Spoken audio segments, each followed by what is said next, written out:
আছে এই বিশ্ব চরাচরে।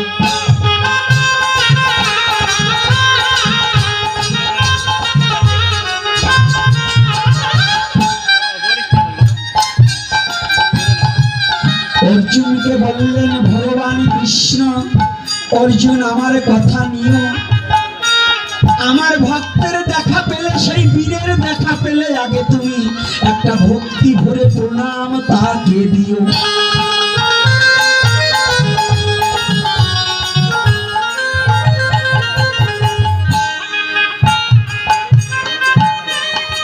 কৃষ্ণের কথা শুনিয়া অর্জুন রওনা দিয়ে গেল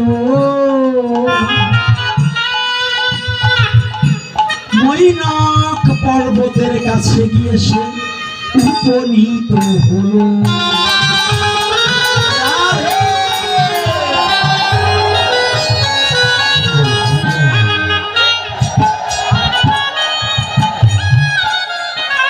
কাউকে দেখতে পাচ্ছেন, শুধু শব্দ রাম রাঘব রাম রাম।